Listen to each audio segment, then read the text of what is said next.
राम लक्ष्मण को छोड़ के आप और कुछ मांगो। बोले हमें और काउ चीज की आवश्यकता होती तो मैं बता देते, हमें और किसी चीज की तो जरूरत है ही नहीं, हमें राम और लक्ष्मण दे दो।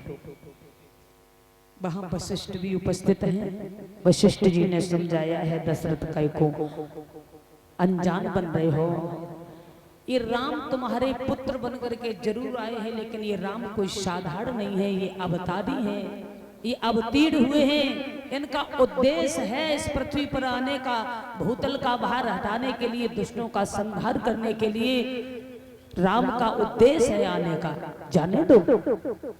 जब वशिष्ठ ने कहा है तो दशरथ जी ने अपने दोनों बच्चों को आज्ञा दी है। भगवान श्री राम से अवतारी लक्ष्मण दोनों भाई आगे चले हैं विश्वामित्र जी के संग आजमगढ़ के लिए। धीरे धीरे धीरे धीरे आगे बढ़े। जब एक जंगल में पहुंचे हैं तो भगवान ने देखा है कि बड़े विशाल शरीर की एक स्त्री आकाश में उड़ती हुई आई। भगवान ने पूछ लिया, हे ब्राह्मण जी, ये कौन नारी है जो इतने बड़े विशाल शरीर की है? इतने विशाल शरीर की नारी हमने अब तक नहीं देखी। तो जवाब दिया है, हे बेटा राम, ये राक्षसी ताड़िका है, तुम ऐसा करो इसका वध कर दो।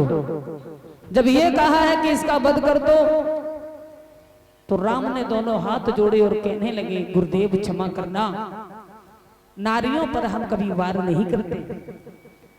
ब्राह्मण जी कहने लगे, हे राम, तुम नहीं जानते ये बहुत बड़ी पापनी है, और पापनी को मारना कोई पाप नहीं होता, निर्दोष जीव जंतुओं को सताती है, कष्ट देती है, तुम ऐसा करो इसका वध कर दो। तब भगवान श्री राम ने धनुष पर बाण चढ़ा करके प्रहार किया, उस राक्षसी ताड़का का वध किया। और आगे बढ़े हैं भगवान श्री राम, आजमगढ़ में पहुंचे। और जब आजमगढ़ में पहुंचे हैं, हर एक वर्ष की भांति विश्वामित्र ने यज्ञ किया। और जब यज्ञ किया, सामग्री की सुगंध वायुमंडल में फैली, तो राक्षस उस यज्ञ का पतन करने के लिए उमड़ उमड़ करके आकाश में आने लगे। हुआ ऐसा,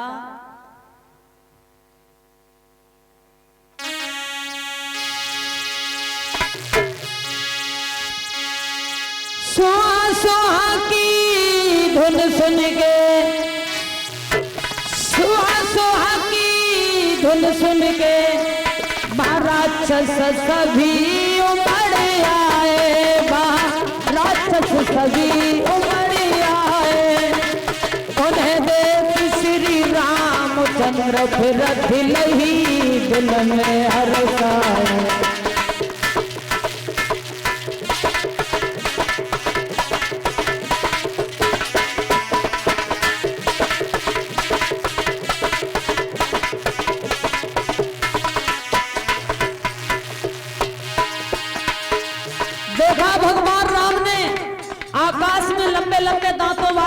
आ रहे हैं, पूछ लिया, गुरुदेव ये कौन है? काले काले वस्त्र पहन करके इतने लंबे लंबे दांतों वाले आ रहे हैं। तो कहा, बेटा राम, यही तो राक्षस हैं जो मेरे यज्ञ को होने नहीं देते। पतझड़ के मौसम में जैसे, पतझड़ के मौसम में जैसे वृक्षों से पत्ते झड़ते हैं, वृक्षों से पत्ते श्री रामचंद्र के बाणों से राक्षस पर राक्षस गिरते हैं।